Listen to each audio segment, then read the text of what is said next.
बड़े नुकसान आपने उठाए हैं और उठाएंगी, इसलिए सबसे पहले आप लोग सब जागृति लें। दूसरा, मैंने ये सुना कि यहाँ पर गाना गाते गाते लोगों के बदन में शरीर हिलने लग जाते हैं, कहते देवी आती। ये गलतफहमी है बहुत बड़ी। देवी किसी के बदन में नहीं आ सकती, बहुत मुश्किल। देवी का काम करना आसान है। देवी के अंदर तो हजारों चक्र होते हैं, उन चक्रों को संभालना, उनको ठीक से उसका चलाना, उसमें से ठंडी ठंडी लहरें बहाना, लोगों को भला करना, और ऐसे इंसान का चरित्र भी तो उज्जवल होना चाहिए। हमारे बम्बई में जितनी नौकरानियां हैं, शराब पीती हैं, सब ढंग करती, उनके बदन में आती देवी। बताओ, ऐसे कोई देवी, कोई पागल है किसी के अंदर भी आने के लिए? देवी तो एक शुद्ध चित्त में ही आ सकती। और फिर वो देवी आके बताती भी क्या है कि तुम उसको मार डालो तो अच्छा होगा, घोड़े का नंबर क्या है, फलाना क्या है, मटका खेलने का नंबर क्या है। ऐसा कभी देवी बता सकती? देवी तो हमेशा ऊंची बात करेगी, परमात्मा की बात करेगी, अच्छी बात करेगी। ऐसी गंदी बातें तो नहीं करने वाली ना। ये जब आप देखते हैं तब भी आप ऐसी औरत के पैर पे आते हैं। इस तो भूत है, ये तो भूत हैं जो इन औरतों के अंदर आ जाते हैं और वो बोलने लग जाती हैं और आप उनको मानने लग जाती हैं। ये ज़रूर है कि भूत को कुछ कुछ बातें मालूम होती हैं, वो बता देता है, लेकिन उसमें क्या रखा है? इन सब चीज़ों में क्या रखा हो? उसके और जाने से और नुकसान ही होने वाला है। अगर आज आप भूत के यहाँ गए तो कल वो आपको पकड़ जाएगा, आपका खानदान खा जाएगा। ऐसी औरतों को तो दरवाजे में आने नहीं देना चाहिए, उनके घर खाना नहीं खाना चाहिए, बिल्कुल दूर रखना चाहिए, क्योंकि वो बाधित लोग हैं, उनसे बीमारियां होती हैं गंदी। जिस औरत के बदन में भूत आता है उसको चाहिए कि वो अपना ट्रीटमेंट करा ले और ठीक हो जाए। अंत में पागल होकर ही मरती हैं। ऐसी सब औरतें पागल हो जाती हैं, पागल खाने में जाकर मरती हैं। आप लोग सब जानती हैं, जो आपके यहाँ की बूढ़ा है उनसे पूछ लीजिए ऐसा होता है या नहीं। तो इस तरह की औरतों के पास या आदमियों के पास जाने की ज़रूरत है जिनके बदन में भूत आते हैं। इनको कहते हैं देव आ गए। और ऐसे आदमी भी लोग बहुत सारे होते हैं जिनके अंदर में भूत आ जाते हैं और खूब नाचने लग जाते हैं, अजीब अजीब बातें करते हैं और मुंह से क्या वो केरोसिन ऑयल रख के ऐसे आग जलाते हैं मार, और नींबू लगाते हैं, पता नहीं क्या क्या तमाशे करते हैं, और लोग उस तमाशे पे ही ये हो जाते हैं। तमाशा हो तो ठीक है, लेकिन ये तमाशा नहीं, इसके पीछे बड़ी जहरीली चीज़ है। ये सांप और नाक से भी बदतर लोग हैं, क्योंकि ये जैसे आपको डस गए तो गए आप, उससे आप बच नहीं सकते। इसलिए इन लोगों से आप दूर रहिए।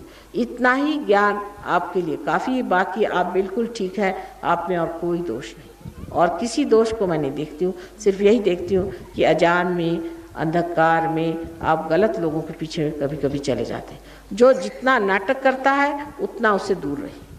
परमात्मा कोई नाटक नहीं है, वो असलियत है, वास्तविकता है। कोई नाटक या झूठ से नहीं होता।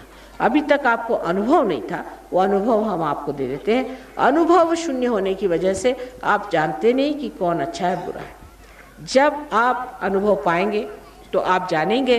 अब कोई अगर आपसे पूछे कि भाई तुम नैना देवी को मानते हो, तुम चिंतपूर्णी को मानते, क्यों? वो तो एक पत्थर मात्र है, उसको क्यों मानते? क्या जवाब है आपका? कोई जवाब नहीं कि क्यों मानते हो इनको। शंकर जी को मानते हो, शंकर जी की इस मानते हो कि शंकर जी के 12 ज्योतिर्लिंग हैं, क्यों 12 ही क्यों हैं? क्या बात? आपको पूछना चाहिए कि क्यों भाई, कैसे, क्या, कैसे जाना। जो बड़े बड़े फकीर हो गए, बड़े बड़े ऊंचे पहुंचे हुए, जो बड़े बड़े मुनि ऋषि गण अपने यहाँ हो गए, उनके अंदर चैतन्य की लहरियाँ थी। उन्होंने इस चैतन्य को महसूस किया और कहा कि ये तो पृथ्वी तत्व ने निकाली हुई चीज़ है। ये तो बाइबल में भी लिखा है कि पृथ्वी तत्व में से निकलेगी चीज़, स्वयंभू। ये स्वयंभू चीज़ निकली। पर अब वो सही स्वयंभू की कोई भी मूर्ति बनाए, फिर कोई भी गंदा आदमी और भी मूर्तियाँ बना के उसको बेचे, महंगा करे, ये सब चीज़ें परमात्मा की नहीं होती। जो स्वयंभू चीज़ है जिसमें से चैतन्य बह रहा है, वो सिर्फ एक फ़कीर बता सकता। इसका एक उदाहरण बताएं। एक बार हम एक जगह है जिसको कि राहुरी कहते हैं, जहाँ पर कि हमारे बाप दादे राज करते थे, वहाँ पर गए थे। वहाँ किसी ने बताया कि माँ यहाँ एक बड़ी अजीब सी जगह है, जहाँ पर एक अंग्रेज़ था 50 साल पहले, तो वो यहाँ पर एक डैम बना रहा था। जब बंद डाल रहा था तो उसने देखा कि एक जगह ऐसी है, करीबन 100 फुट की जगह ऐसी कि वहाँ कुछ भी करिए आप खोद ही नहीं सकते, और वहाँ आप कुछ बनाइए तो वो ढह जाता है, रात में ढह जाए और सवेरे जो है फिर वो लोग बनाए, फिर वो रात में ढह जाए। कहा होता क्या है, कुछ समझ नहीं आ रहा, ये बड़ी चमत्कार की चीज़ है। तो एक फकीर ने आके कहा कि इसे छोड़ दो, ये माँ का स्थान है, इसको नहीं छूना। तो उसने कहा इसको कैसे मालूम? उसने कहा जो भी मैं कह रहा हूँ कि इससे अलग हट जाओ। तो आप देखिए कि बंद ऐसा सीधा बनना चाहिए, तो उस जगह बंद ऐसा बना हुआ है। तो मैं वहाँ गई, मैंने कहा ये तो सारा सहस्त्रार है। वो कहा कैसे? मैंने कहा चलो तुम लोग तो सब पार हो, देखो इसमें से ठंडक आ रही। ऐसी ठंडी ठंडी लहरें बदन पे आने लगी। अब जितने ज्योतिर्लिंग है उसमें से ऐसी बात है। अब आप जाइए, जब आप कुंडलिनी जागरण के बाद आप जाइए कहीं वैष्णो देवी जाइए और जाके देखिए आप साक्षात वैष्णो देवी हैं, पूछे उनके अंदर से ठंडी ठंडी हवा आनी शुरू हो जाएगी। तो असल है कि नकल है ये पहचान आ जाती। कोई आदमी अगर आपके सामने ऐसा वैसा आ जाए तो आप पर फौरन जान लीजिएगा उससे गरम गरम हवा आएगी। नहीं आएगी तो हाथ में कभी कभी फोड़े भी आ जाते हैं कुछ ऐसे दुष्ट आदमियों से। जो दुष्ट होते हैं वो फौरन आपको पता लग जाएंगे, आपको किसी को पूछना नहीं होगा, आप फौरन कहेंगे इस आदमी से मेरा कोई मतलब नहीं, चाहिए, साफ कह दें।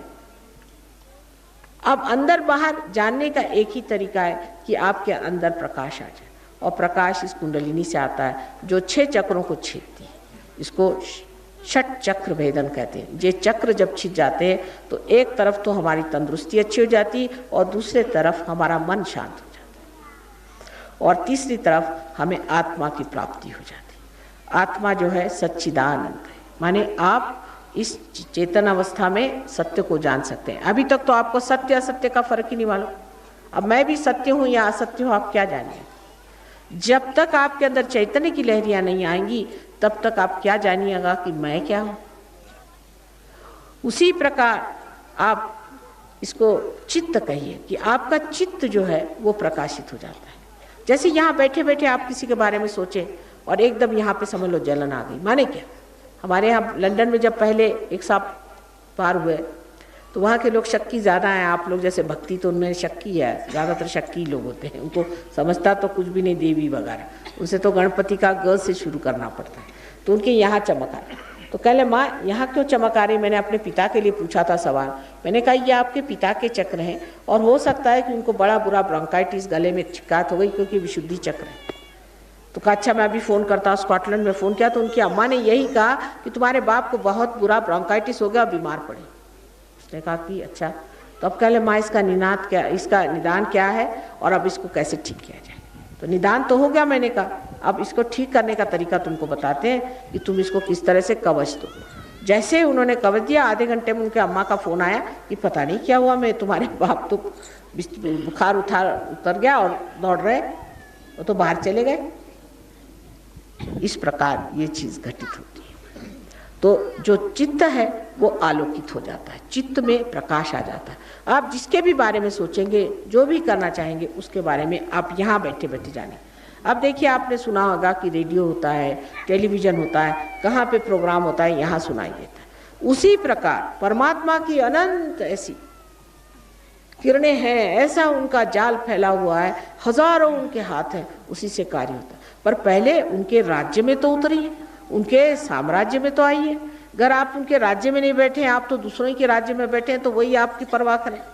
जब आप परमात्मा के राज्य में आएंगे तब आपका पूरा इंतजाम है वहाँ, सारे उनके देवदूत गण आदि सारे आपकी सेवा में खड़े हुए, सब के सब वहाँ पर पूरी तरह से आपकी व्यवस्था करेंगे और हर आपके प्रश्न जो है उसके वो इस तरह से आपको उसकी हल मिलेंगे कि आप हैरान हो जाइएगा कि ये कैसे हो, ये माँ हमें कैसे प्राप्त हो। अनेक ऐसे उदाहरण हैं, अनेक ऐसे उदाहरण सहयोग में देखे गए कि जिसका उत्तर कोई भी नहीं दे पाए। बहुत बार कहीं हम बैठे हुए हैं, आकाश से एकदम देखते हैं कि प्रकाश की जोत आ रही है, वो कैमरा में पकड़ा जाती है, कहीं कुछ। एक बार हम बेडफोर्ड में थे, ये तो वहाँ के पेपरों ने भी छापा कि बेडफोर्ड में हम गए थे, हम तो लेक्चर दे रहे थे, काफ़ी लोग थे वहाँ, उनको लेक्चर दे रहे थे। उस वक़्त कोई 9 बजे के करीब या 8 बजे के करीब कोई लड़का ऊपर से नीचे गिर पड़ा, 80 फुट नीचे गिरा। उसके पास मोटरसाइकिल थी। पुलिया पर से जब गिरा तो लोगों ने, पुलिया पर के लोगों ने एम्बुलेंस मंगवाई। जब तक एम्बुलेंस आई, लड़का ऊपर चढ़ के चला है। लोगों ने पूछा भाई तुम ऊपर कैसे चढ़ा है? तो उन्होंने कहा वो पता नहीं, मुझे एक आई थी, उन्होंने मुझे ठीक कर दिया।